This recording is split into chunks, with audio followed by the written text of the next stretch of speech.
Dalam hakikat membaca itu terbagi menjadi dua. Ada membaca nyaring dan juga membaca dalam hati. Membaca nyaring adalah kegiatan membaca dengan suara keras sehingga dapat didengar oleh orang lain. Tujuannya untuk melatih lafal, intonasi, dan artikulasi. Juga bisa membantu mendengar, memahami isi bacaan. Dan tujuannya ini biasanya sering digunakan di kelas awal sekolah dasar, misal di kelas rendah 1, 2, dan 3. Contohnya ini, apabila guru dan siswa membaca cerita di depan kelas.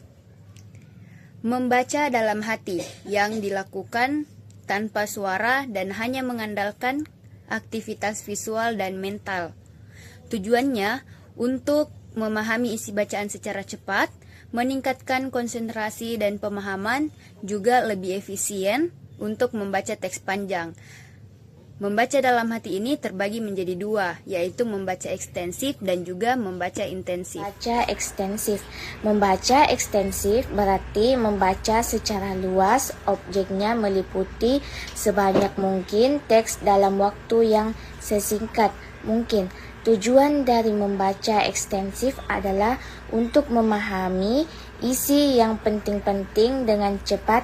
Membaca ekstensif dibagi menjadi 3, yaitu materi yang pertama yaitu membaca survei. Membaca survei adalah kegiatan membaca untuk mengetahui secara sekilas terhadap bahan bacaan yang akan dibaca lebih mendalam.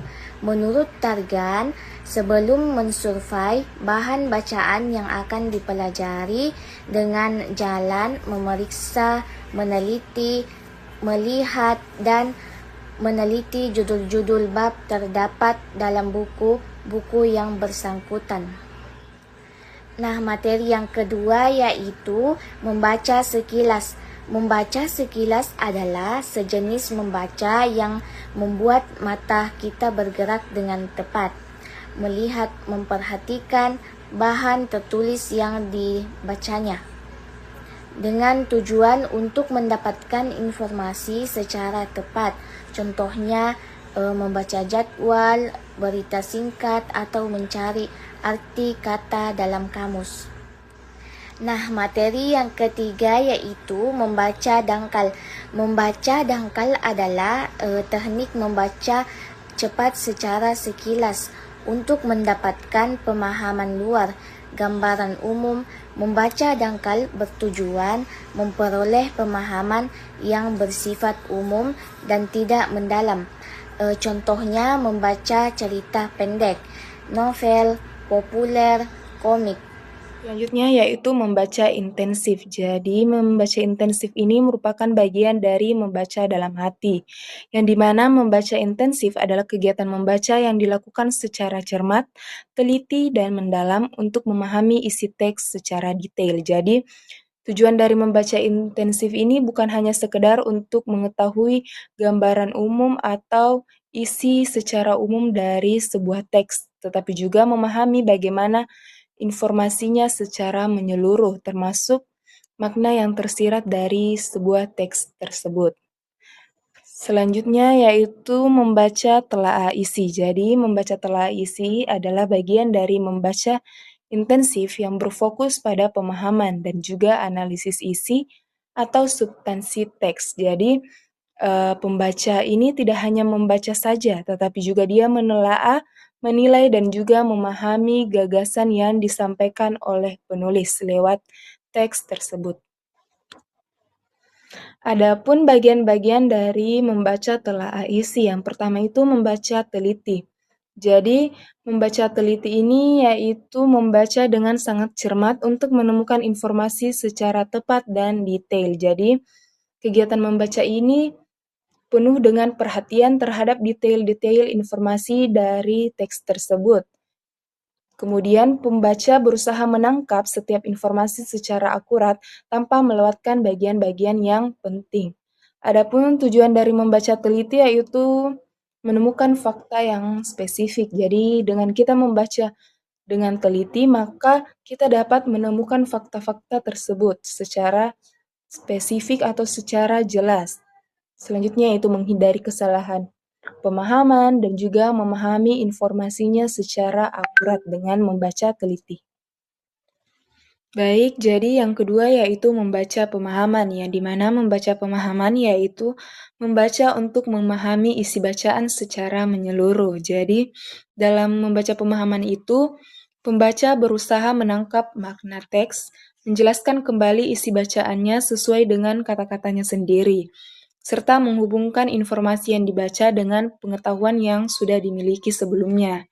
Adapun tujuan dari membaca pemahaman yang pertama itu mengetahui ide pokok. Jadi dengan membaca pemahaman, maka kita akan dapat mengetahui ide pokok dari sebuah teks. Yang kedua itu ada memahami isi paragraf. Dan yang ketiga yaitu menangkap pesan penulis. Adapun yang ketiga yaitu membaca kritis, yang dimana membaca kritis yaitu membaca dengan sikap analitis dan juga evaluatif. Jadi, dalam membaca kritis itu, pembaca tidak langsung menerima informasi begitu saja, tetapi juga mereka mempertanyakan kebenarannya informasi tersebut, benar atau tidaknya informasi tersebut, serta keakuratan dan relevansi isi teksnya. Jadi membaca kritis ini sangat penting di era informasi sekarang, karena membantu pembaca tidak mudah terpengaruh oleh informasi yang belum tentu benarnya. Adapun tujuan dari membaca kritis yang pertama yaitu menilai kebenaran informasi. Seperti yang saya katakan tadi bahwa pembaca itu tidak langsung menerima informasi begitu saja, tetapi mempertanyakan kebenarannya. Yang kedua yaitu membedakan fakta dan opini. Jadi membaca kritis itu membuat kita dapat membedakan yang mana yang termasuk fakta dan membedakan yang mana yang termasuk opini. Dan yang terakhir itu memberikan pendapat terhadap isi bacaan. Jadi apabila kita membaca suatu bacaan, maka kita dapat mengeluarkan pendapat terkait dengan bacaan tersebut. Nah, materi selanjutnya itu adalah membaca ide-ide yang dimana ini adalah kegiatan membaca untuk menemukan dan memahami gagasan serta gagasan pendukung dalam suatu teks. Adapun tujuan dari membaca ide-ide adalah yang pertama, menemukan ide pokok. Yang kedua, memahami gagasan pendukung. Yang ketiga, menarik kesimpulan isi teks. Dan yang terakhir, melatih kemampuan berpikir kritis. Membaca telaah bahasa, yang dimana membaca telaah bahasa adalah kegiatan membaca yang dilakukan dengan tujuan menganalisis dan mengkaji unsur-unsur kebahasaan dalam suatu teks secara mendalam. Nah, membaca bahasa adalah kegiatan memahami teks dengan memperlihatkan atau memperhatikan unsur-unsur kebahasaan seperti kosakata dan struktur kalimat. Adapun tujuan dari membaca bahasa yang pertama, memahami isi bacaan, menganalisis penggunaan bahasa, menambah kosakata, dan yang terakhir meningkatkan keterampilan berbahasa. Nah, selanjutnya ada membaca sastra, yang dimana ini adalah kegiatan memahami karya sastra seperti puisi, cerpen, atau dongeng untuk menangkap makna, pesan, dan keindahan bahasanya. Adapun tujuan dari membaca sastra yang pertama, memahami isi dan amanat cerita, mengapresiasi keindahan bahasa, mengembangkan imajinasi dan empati, dan yang terakhir menanamkan nilai moral.